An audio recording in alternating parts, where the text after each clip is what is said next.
السلام علیکم ورحمۃ اللہ وبرکاتہ۔ الحمدللہ والسلام علی عبادہ الذین اصطفیٰ، اما بعد، اعوذ باللہ من الشیطان الرجیم، بسم اللہ الرحمن الرحیم۔ اللہ کو اپنی مخلوق سے اور خصوصاً جو اس کے بندے ہیں ان سے بہت پیار ہے، اسی لیے اللہ نے نیکیوں کا ثواب اجر بہت زیادہ رکھا ہے۔ مثلا فرضوں کے بعد 33 مرتبہ سبحان اللہ، اتنی مرتبہ الحمدللہ، 34 مرتبہ اللہ اکبر، یا 33 مرتبہ ہی اللہ اکبر اور 1 مرتبہ لا الہ الا اللہ وحدہ لا شریک لہ لہ الملک و لہ الحمد وہو علی کل شیء قدیر، جو بندہ یہ پڑھے گا فرضوں کے بعد، اس کے گناہ اگر سمندر کی جھاگ کے برابر بھی ہونا، 3 حصے پانی ہے 1 حصہ خشکی ہے، تو وہ بھی معاف کر دیے جائیں گے۔ ایسے ہی یہ لیلۃ القدر کی رات، ایک رات کا ثواب 83 سال 4 مہینوں کی عبادت سے زیادہ ہے، برابر نہیں۔ لیکن میرے بھائی ایک نقطہ ضرور سمجھیں، ثواب مزدوری نہیں۔ دیکھیں نا، اتنی مزدوری ہو ہی نہیں سکتی اتنے گناہ۔ ثواب مزدوری نہیں، ثواب انعام ہے، اور انعام اس بچے کو نہیں ملتا جو آدھے مضمونوں میں فیل ہو اور آدھوں میں پاس ہو۔ ثواب اسے ملتا ہے جو سبھی میں پاس ہو اور کوئی ایکسٹرا آرڈنری، کوئی بہت اعلیٰ کارکردگی دکھائے تو پھر ثواب ملتا ہے۔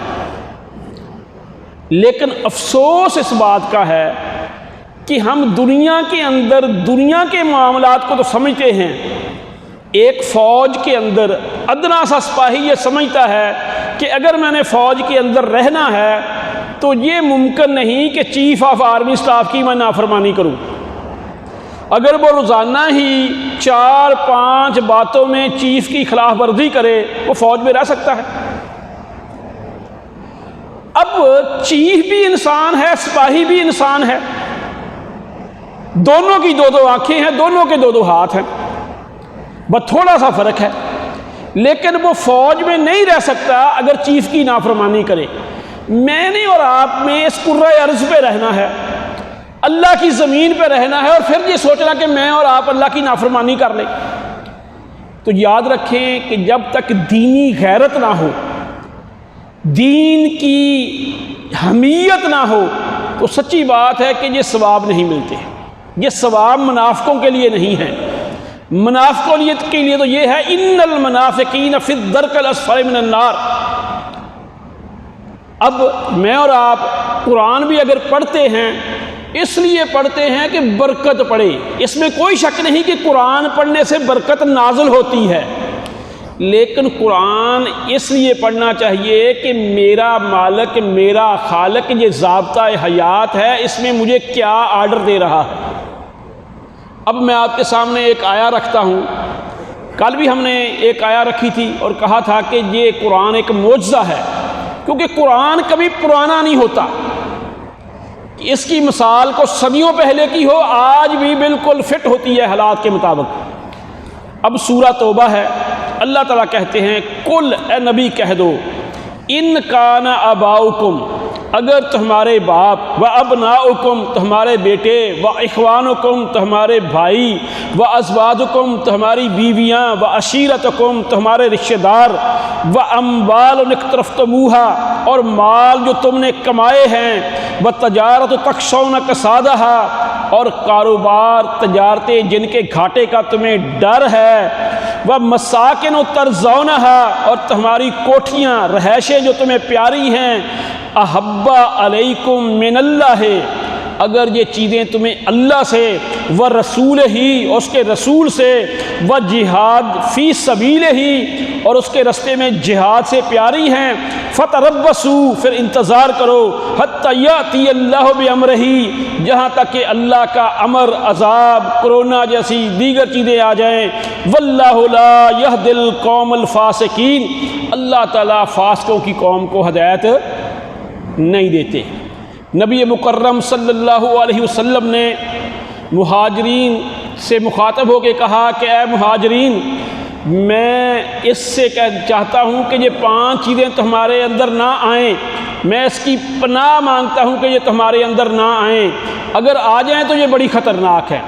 پہلی بات اعلانیہ فحاشی، اور آپ نے فرمایا اگر اعلانیہ فحاشی آ جائے گی تو پھر طاعون اور طاعون جیسی وبائی امراض اور ایسی مرضیں جو پہلے لوگوں میں کہیں نہ سنی ہوں گی وہ پیدا ہوں گی۔ اب دیکھ لو، آج ہی نیدرلینڈ کی گورنمنٹ نے کہا ہے کہ وہ غیر شادی شدہ بندے وہ اپنا جنسی پارٹنر ڈھونڈیں، اور وہ ڈھونڈے جو کرونا سے پاک ہے، یہ ضروری ہے اس کو تلاش کریں۔ یعنی غیر شادی شدہ بندے وہ اپنا جس کے ساتھ جنسی تعلق کام کرنا ہے وہ ڈھونڈیں۔ یہ دنیا کے اندر اب عام ہے، یعنی سیکس کا معاملہ فلاں ہے، تو پھر ایڈز آئی کہ نہیں آئی، پھر کبھی فلاں وائرس، پھر فلاں وائرس، اب یہ آ گیا۔ اگلی بات آپ نے کیا فرمائی کہ جب تم ناپ تول میں کمی کرو گے پھر اللہ تمہارے اوپر قحط نازل کر دے گا، تو ہمارے مالوں سے برکت اٹھ جائے گی، اور تمہیں مال ہونے کے باوجود وہ نہیں ملیں گے۔ اور اگلی بات آپ نے کیا فرمائی کہ اگر تم زکوٰۃ نہیں دو گے اللہ تعالیٰ آسمان سے بارشیں روک دیں گے، اور اگر دنیا میں جانور، مویشی، پودے نہ ہوتے تو اللہ تعالیٰ قطرہ بھی بارش کا نہ برساتے۔ اور اگلی بات کیا کہی کہ جب تم اللہ اور اس کے رسول کے عہد توڑو گے، یعنی شریعت کی خلاف ورزیاں کرو گے، اللہ تمہارے اوپر باہر سے حکمران مسلط کر دے گا جو تمہارے ورلڈ بینک کی طرح، IMF کی طرح سارے ہی مال ہڑپ کر کے لیتے جائیں گے۔ اور اگر تمہارے حکمران اللہ کے اتارے ہوئے قانون کے مطابق فیصلے نہیں کریں گے، یہ اندر میں سے بھی یہ ایک دوسرے کے ساتھ مخلص نہیں ہوں گے، منافق ہی ہوں گے، ایک دوسرے کی ٹانگیں ہی کھینچیں گے۔ اور میرے بھائی اس حدیث کو دیکھ لو اور آج کے حالات کو دیکھ لو۔ ایک روایت میں اور پیش کر کے آپ کے سامنے بات ختم کرتا ہوں۔ یہ مسلمان آج جو کمزور ہیں، جو ہمارے ساتھ ہو رہا ہے، محمد اور رسول صلی اللہ علیہ وسلم نے صدیوں پہلے فرما دیا تھا کہ ایک زمانہ ایسا آئے گا کافر مسلمانوں پہ ایسے ٹوٹیں گے، ایسے پڑیں گے جیسے بھوکا کھانے پہ۔ صحابہ نے پوچھا کہ کیا ہم تعداد میں تھوڑے ہوں گے؟ آپ نے فرمایا تعداد تو تمہاری ایسے ہوگی جیسے سمندر کی جھاگ ہوتی ہے، تعداد بڑی ہوگی، اربوں میں ہوں گے، بڑے تم زیادہ ہوں گے۔ تو پھر پوچھا کیا بات اللہ کے رسول جب ہم اتنے ہوں گے؟ کیونکہ وہ تو ایمان والے تھے، ان میں تو یہ باتیں تھی نہیں، وہ تو تھوڑے سے تھے، وہ غالب آ جاتے تھے۔ تو آپ نے فرمایا تو ہمارے اندر وہن آ جائے گا۔ صحابہ نے پوچھا اللہ کے رسول وہن کیا چیز ہے؟ آپ نے فرمایا دنیا کی محبت اور موت سے نفرت، حب الدنیا و کراہیت الموت۔ جتنے بیٹھے ہیں میرے سمیت اپنے گریباں میں ہمیں نگاہ ڈالتے ہیں، کیا ہمیں دنیا سے محبت نہیں؟ کیا ہمیں موت کا خوف نہیں؟ مومن تو جو ہوتا ہے کہ حضرت خبیب رضی اللہ تعالیٰ عنہ کو پھانسی دینے لگے، کہنے لگے کہ خبیب کوئی خواہش، کہتے 2 رکعت نماز شروع کر دی، ہلکی سی نماز پڑھی، کہنے لگے بڑا ہی مزہ تھا نماز میں، بڑا ہی سکون تھا، میں نے اس لیے جلدی ختم کر دی تم کہیں سمجھو کہ خبیب موت سے ڈر گیا ہے، کیونکہ اسے پتا تھا کہ میں نے رفیق اعلیٰ سے ملنا ہے، میرے لیے تو جنت ہے، مجھے اور آپ کو پتا ہے کہ ہمارے لیے قبر کے جوتے ہیں، تو اس لیے ہمیں ڈر لگتا ہے۔ تو میرے بھائی موت مومن کے لیے ترقی ہے، منافق کے لیے تنزل ہے۔ اللہ مجھے اور آپ کو مومن بنائے، ہمارے گناہوں کو معاف فرمائے۔ وما علینا الا البلاغ المبین۔